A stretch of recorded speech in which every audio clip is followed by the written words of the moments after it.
So eto na nga po mga idol, Marlon Tapales kating-kati na at gusto na nga pabagsakin ang halimaw ng Japan na si Naoya Inoue. Well guys, no, ilang araw na lang, no, mahigit isang buwan na lang ang ating hihintayin at ito na nga, no, malapit at papalapit na ang kanilang undisputed fight, no, featherweight champion ang mananalo dito sa kanilang laban. Tandaan po ninyo, isa po ito sa pinakamalaking laban ngayong Disyembre, no, at pinakamalaking laban para sa ating kababayan na si Marlon Tapales nang makaharap niya nga po or haharapin niya ang halimaw ng Japan na si Naoya Inoue. Then recently lang po, hindi naman po lingid sa atin, sobrang active po sa pagpo-post, no, sa mga training niya. Ito si Marlon Tapales, ilang mga eksperto po ito nagsasabi na dapat hindi po niya ine-expose o binubulgar ang kanyang mga training. Magiging sanhi po ito or butas ng kanyang kahinaan dahil masisilip ang kanyang mga daily routine na ginagawa, no.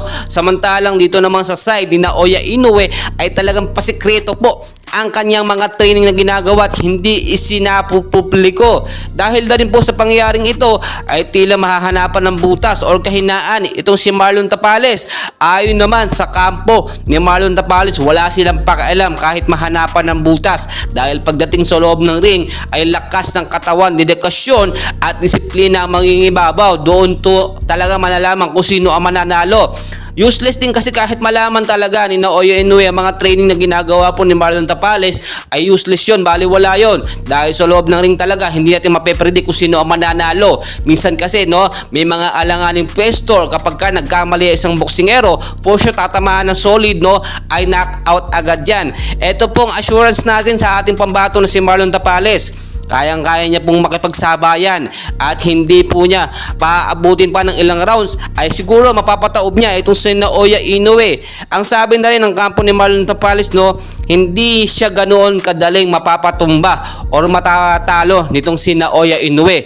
Kung sakali mamatalo ni Inoue ito si Marlon Tapales ay for sure bugbog sarado naman daw ang pagbumuka nitong si Inoue. Well guys, alam naman natin kapag ka Filipino boxer, siyempre dapat samahan niya ng angas, no. Alam naman natin hindi pwedeng mabait pagdating sa loob ng ring. Kailangan napakaangas na dating natin at talagang yung angas ba na tila hindi magpapatalo.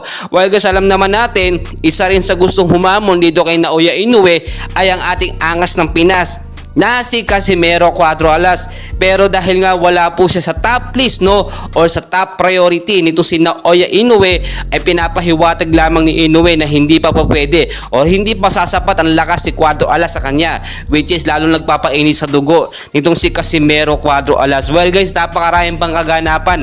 Aabangan din natin yung mga updates or mga laban nga po dito, no, kay Manny Pacquiao at kay Floyd Mayweather Jr. December 31 naman yan, exhibition match. So talagang hindi tayo makakapaghintay ng matindi at talagang init na tayo sa mga laban na ito. And for sure, no, talagang buong bansa ay mayayanig sa mga mangyayaring mga laban na yan. Well guys, patuloy ko kayo update and please don't forget naman to like and subscribe bilang suporta po sa ating YouTube channel.